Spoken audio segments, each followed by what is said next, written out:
Immigration was a central issue of President Trump's 2016 campaign, and it's sticking around as a major midterm issue.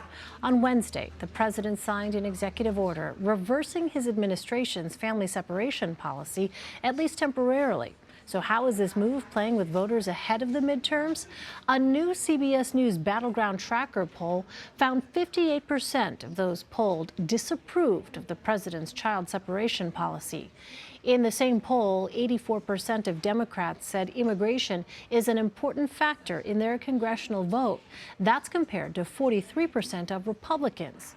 CBS News political correspondent Ed O'Keefe sat down with CBS News Director of Elections and Surveys Anthony Salvanto and CBSN political contributor and Republican strategist Leslie Sanchez to discuss immigration's impact on voters. How is the controversy over immigration affecting voters' thoughts about the upcoming midterms? What do voters in the state of Arizona think of the president's handling of immigration and the economy? Plus a deep dive into the Senate races in border states Texas, Arizona, and Florida. All races where immigration is a big factor. It's time for another Battleground Briefing. I'm Ed O'Keefe, CBS News political correspondent, here with CBS News contributor Leslie Sanchez and CBS News Director of Elections and Surveys Anthony Salvanto.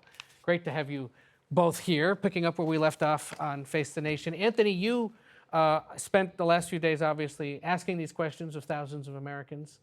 Immigration top of mind. Give us a big picture sense of where things stand now that the president has implemented this controversial immigration decision and started to roll it back.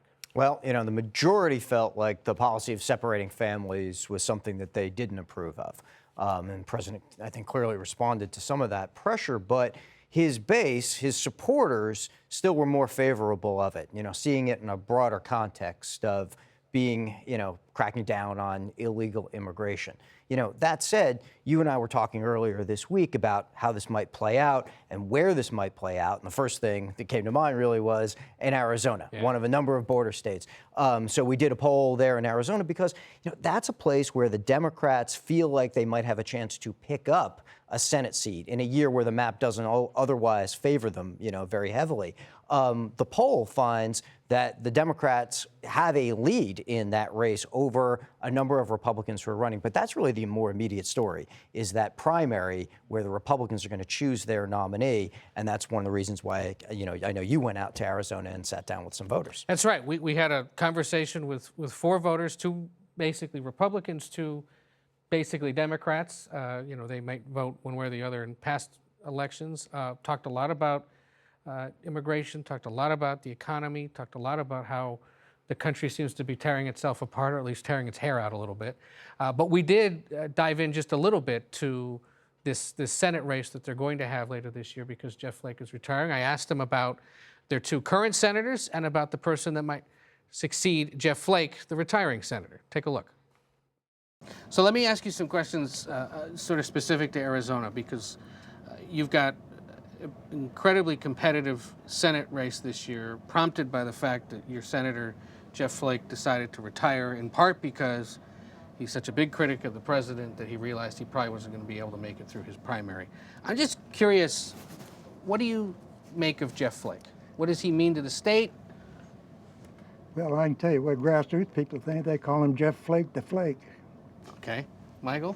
You know, I don't know entirely too much on his actual political platform, but from what I've heard, I think that people generally do see him like a fond light. So, Maureen? I actually have voted for the man before and have a great deal of respect for him. He seems to be able to look at the issues, at both sides of the issues instead of just one side. Yeah, I would agree. I think he's had moments where, depending on how you look at it, depending on which party a member of is looking at him, he's, I have heard him be referred to as a flake by members of the Republican Party. I've heard him be regarded as respectable by members of the Democratic Party. What do you know about the people running to succeed him? We've got Kristen Sinema. She's leading in the polls. We've got Arpaio, who is, I think, at the bottom of the polls. Well, you got McSally. Mm-hmm. Number one, I think McSally ought to stay in the district here to save that seat. And she's only been in there 2 years, and to run for a higher office, I don't think she's qualified. Okay. Kelly Ward is a longtime Arizona, and she knows all the issues, been through it for years.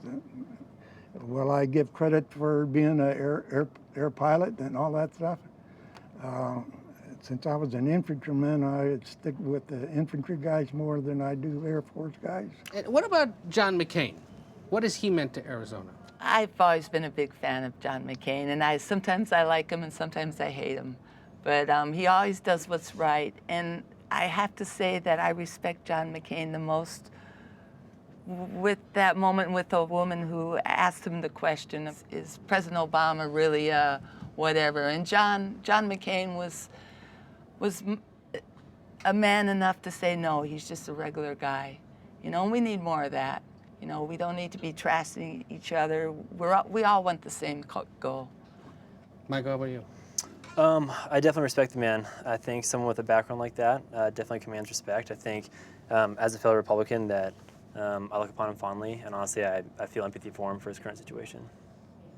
Agree. I think, well, I'm a registered Democrat. I think he's done a great deal of things. He's definitely one who deserves respect. He's done a lot for this country.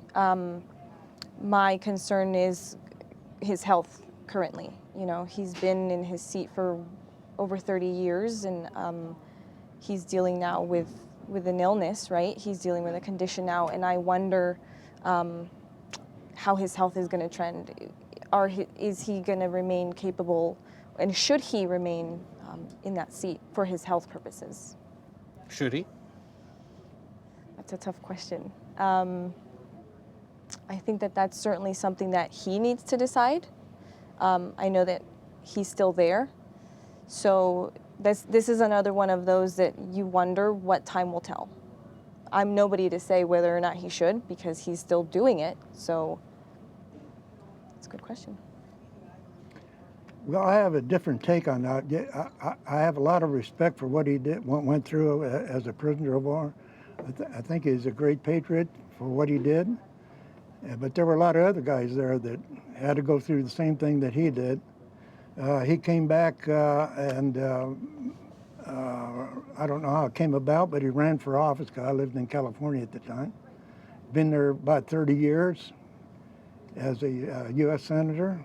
A lot of things I don't agree with on what he does because he has a tendency to not represent Arizonans on some issues. And I can speak for a lot of grassroots people I know, they expect more from him than what he's done in the past as far as being. Now I know he doesn't like Trump, and Flake doesn't like Trump. One problem I always had with him, he always bragged about he went across the aisle. Well, he never went across to any moderate Democrats. He went across the aisle to the most liberal senators in the U.S. Senate. As part of our conversation on Thursday with 4 voters from Arizona, Pete there, the older gentleman, has voted in every congressional and presidential election since 1952. Mike is an Army veteran. Corrine, the older woman, a Democrat, has lived in Arizona her entire life. And Christina, 30-year-old Mexican immigrant, got her citizenship and registered to vote in time for the 2016 election, plans to remain focused. And we should point out we did that at the great Henry restaurant in Phoenix. A shameless plug for them because they were so helpful. 2 of those people participated in Anthony's battleground surveys. 2 we found through contacts in Arizona. All of them, though, I think pretty reflective of what we hear so much in Arizona. Republicans who really hate McCain and the fact that he works with Democrats and are troubled by Flake. And the fact that he's been so passionate about immigration reform for the last few years, and Democrats who have to admit that, you know what, they've kind of been okay for the state, but are now clearly preparing for a really competitive race this November to replace Flake. I was also gratified to see that they not only take polls, but they know what the polls are saying. Right. So if anybody follows polls, that's because great. what Christina said there is actually correct if you look at our survey, right? Yes, it is. You know, I mean, look again. The Democrats have a chance to pick up this seat. But at the same time, that primary is also going to help define which way the Republican Party is going to go in many respects. You know, in the poll of Arizona, you did see Republicans had a very negative view of Jeff Flake. In our polls nationally, as well as in Arizona, Republicans say that they would prefer to vote for House or Senate candidates who are closer to President Trump. So all of this discussion you heard this week about, is this Donald Trump's party, and are the policies of Donald Trump the ones that Republicans are following? Increasingly in primaries, not just in Arizona this year, but everywhere, we're seeing that dialogue play out, and increasingly the people who are close to President Trump are the ones that Republican primary voters at least are picking. Whether that plays in the general is another matter. Yeah, you got a three-way Republican primary right now between Congresswoman Martha McSally, former state Senator Kelly Ward, and former Maricopa County Sheriff Joe Arpaio on the Republican side. The Democrat is Kyrsten Sinema. In all three matchups, she's leading in our survey. She's leading in all three. Arpaio is trailing by the greatest amount of the three. But also from a pollster standpoint, I think once that race is settled and once there is a one-on-one, then I think you really start to watch and see if that gets closer. In Arizona, one would expect that it would. You've looked at this stuff for years. I mean, you must be watching this, really wondering which way the party could go, right? Well, I think the party's having an identity crisis right now all the way around, not just in Arizona, but across the country, certainly in Washington. And that's part of what the Trump effect is and what he wanted to do. But the question is going to become, does it become a brain issue, meaning the economy, pocketbook issues, or heart issue, which is kind of looking at the compassion, or some would argue, at least the lens by which we see immigration today. But this is today. And looking forward, 4 months is a long time before you get to that. And a lot of the energy around what we're seeing with family separation will pass, and we're going to be looking at, who's getting the job done. And while I think Republicans would have argued, you need to distance yourself from Trump early on because of his unorthodox ways, completely bombastic, he's so crass, he's antithetical to everything many Republicans believed in. Now, as the economy is going up, as you're starting to see a break of the logjam in Washington, the status quo on immigration, on trade, on all those issues, on bringing U.S. manufacturers back, people say, well, maybe that is exactly, they don't know it until they see it, right? And this may be that phenomenon. Once they see it, they'll buy it and they want more of it. They just don't quite know if that's Republican. It wasn't the old Republican Party. It's a very new model. And I would add one thing that keeps sort of popping up in these polls is healthcare. When we give people issues lists and ask not only what's important, but also what don't you think is going well? They say the economy's going well. In Arizona, they say the economy's going well. Nationally, they say it's well. But healthcare always lags there. They say, well, that's not so great. The Republicans made some changes. A lot of people in the polling have said they don't feel those effects or think that they may hurt them. That's something that, to your point, as the narrative changes over time, may percolate to the top. That's the biggest issue especially for suburban Republican women. It's a pocketbook issue women tend to vote on anyway because they're making those financial decisions. But the premiums going up, less access, as they will say in focus groups, to the good doctor versus the bad doctor. And what they're really saying there is because of the skyrocketing medical malpractice, because of the risk more doctors have to take, they are making it a premium to go to their services, or they're just choosing to leave to go to states that are friendlier. And that is having a ripple effect in terms of how people see health care. And then they have aging parents. How do they close that Medicare gap and some of these other financial restraints? So it's putting a lot of financial pressure on families. And again, they're going to look to Washington. You've spent your entire career evangelizing the fact that the Republican Party has to do a better job of cultivating, finding, recruiting, electing Latino voters. Arguably, John McCain and Jeff Flake right now are probably the poster children for your success or what you would think is the smartest thing for Republicans to do. You're about to lose at least one of them through an election. And they're going to be replaced by a Republican who in each of those three instances doesn't necessarily reflect the style and the strategy that Flake and McCain have upheld. I got to believe that concerns a consultant and somebody who's watched this as much as you have. It doesn't not just me, but I think a lot of people who felt the same way. We were all Reagan Republicans who believed in the idea of the city on the hill where it was inclusive for everybody. And Bush adopted that mantra very much. And George W. Bush would say anybody who walked 400 miles to feed their family, meaning somebody from Mexico or Latin America, could make it to Texas when he was governor. We have to find a way for them to legally be here. There was a compassionate conservatism that rose within what the framework was of the Republican Party, which also encompassed personal responsibility, taking care of yourself. The misconception is people thought, oh, well, you couldn't be strong on border security. You couldn't have a kind of a stern law enforcement or national security outlook. Absolutely, because these people had seen the devaluation of their currency. They were coming to the America for economic or political freedom. Well, I'm fifth generation on one side, third generation on the other side of my family. It's not like we just came, but the argument is still the same hundreds of years later, and you can't deny that's what brings America together. And I think this week really points to that. But as the political calculus is moving forward and people are saying, well, let's go ahead and say that the mountainous West, all the states we're talking about, you include Arizona in that, but let's say Colorado, Nevada, New Mexico, where Republican Hispanics had made gains. Now they're saying maybe that's not as important as looking at the working class Midwest. That is disappointing if you think there's a trade-off one for the other. And I think that has larger consequences for this once seen idea of a Republican Latino emerging majority. They're cutting their losses because they realize now that perhaps Short-term wins. So people come back and Republicans will push back and say, look, he wants to win. Trump wants to win. Trump's Republican Party, we win. 6 more years of this. I mean, they're looking ahead, 6 more years of this. What is left? They will say what is left is a new Republican majority that is in the working class Midwest at the cost of states like Arizona. Right. We also polled nationwide this week, but you also did deeper dives into Texas and Florida, which also have competitive Senate races this year. Yeah, Texas is an example Democrats often hold out as the kind of state where as demographics change, maybe they can take a run at it. Now, in the more immediate, we have Beto O'Rourke down 10 points to Ted Cruz. That's always looked like a very high hill for In 10 years, Democrats. it'd be great. It would match up. Right. The demographic change is slow. But it also goes back to your earlier point, though, about the composition of the Republican Party. What we see in the polling, and in particular what we see among the president's supporters, we've said that it's an older group, right? They're disproportionately over 65. Part of that is people who grew up in an America before the more recent wave of demographic change really began to emerge in the 80s, the 90s, et cetera. And so, part of that is their past memory of America is something different than, at least numerically, it is today. And part of that is reflective, it seems, in the opinions that they put out. But then you turn to Florida, which is also a state that's been changing. And we've got Rick Scott there ahead of incumbent Senator Bill Nelson.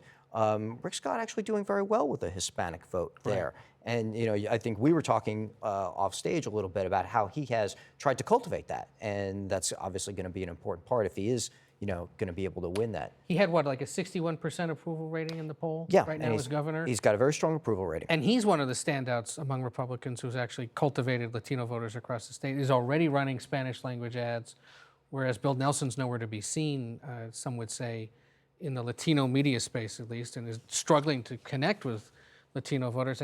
Who had the lead among it's even.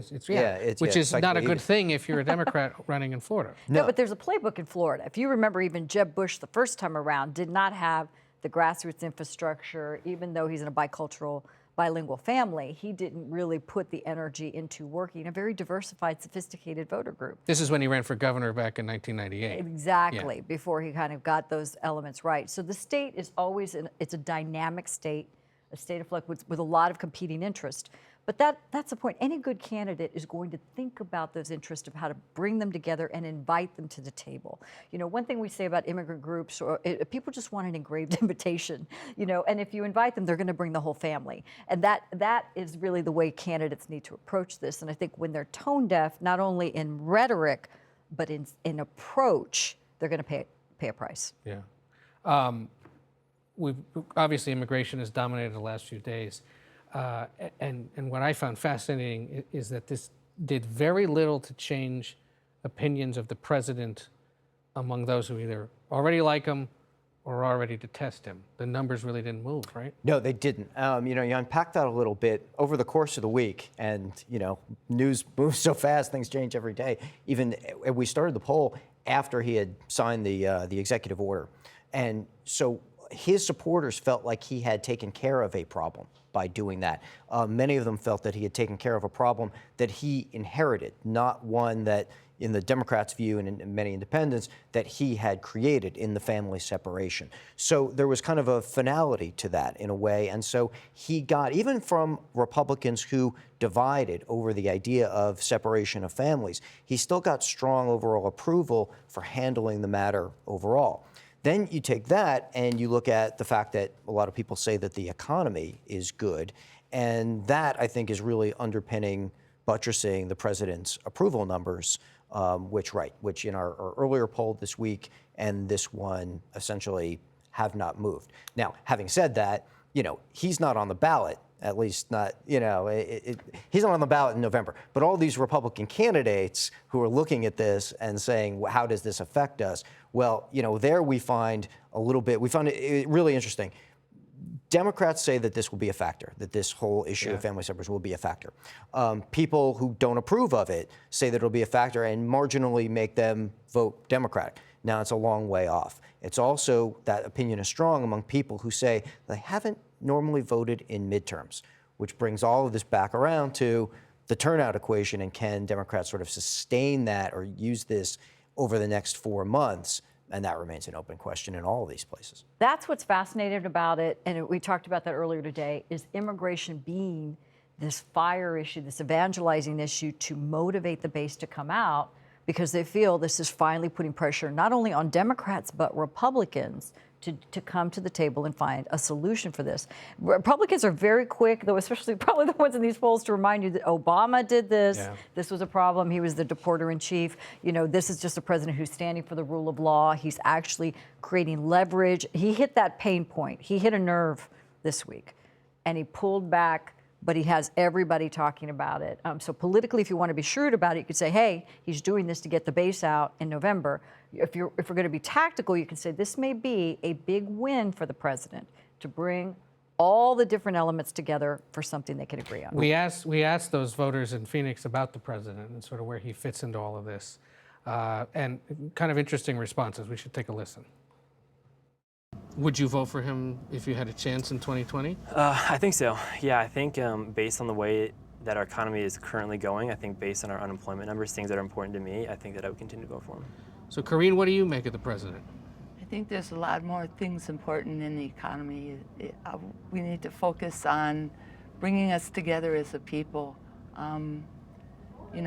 Trump is out there saying the Democrats this, the Democrats that, and we have to work together to bring this country together. Is he doing that? No, and he's signaling people out. I mean, what he did to John McCain was disgraceful. If you could say anything to the president directly, what would you say to him? Be human. Remember us. We're people too. Christina? After his presidency is over, I'm still going to be here, and I'm still going to fight, and I'm still going to protest. And for people who don't have a voice, I'm still going to be the voice long after he's gone. So it's just a matter of time. I know you're a fan of his. I'm 100% behind Donald Trump. We finally got a leader that does something. Finally, we got somebody that, as far as our trade with other countries, and the issue of the tariffs they put on us, and they get by with no tariffs in here. That's not fair. He's working on that. As soon as he gets at it, he's freed up that money that's across the border, and those people are bringing that money back in, and they're bringing a lot of the companies are starting new companies here in the country, and so I think our economic future is very plus. If you could say anything to him if you ever met him, what would you say to him? I would say keep on going on. I'll give him the thumbs up. I'm curious, in the case of Karine and Christina, do you like anything that he's done? I have to think on that one. That's a thinker. That's a thinker for sure. And we agree that whether you like him or not, he's keeping his promises that he made during the campaign? Oh, yes, he is. That's the scary part.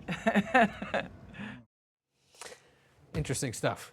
The fact that they can't, if you're a Trump critic, you can't bring yourself to suggest there's anything he's done at all, which is similar to what happened for 8 years of President Obama on the other side, I suppose.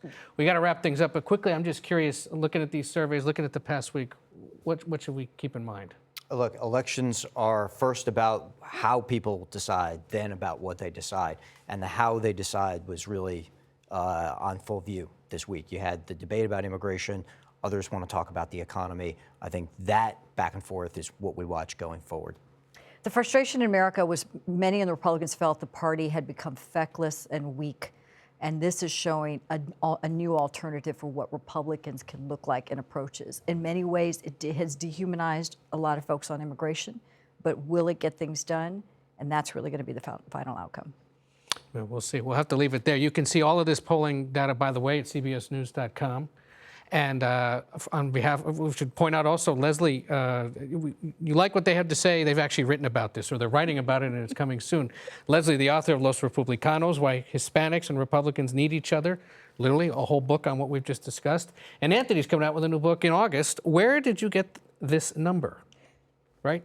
Indeed. A pollster's guide to making sense of the world, just in time for my beach vacation in August. I'm Ed O'Keefe, political correspondent for CBS News, along with Leslie Sanchez and Anthony Salvanto. Thanks for watching.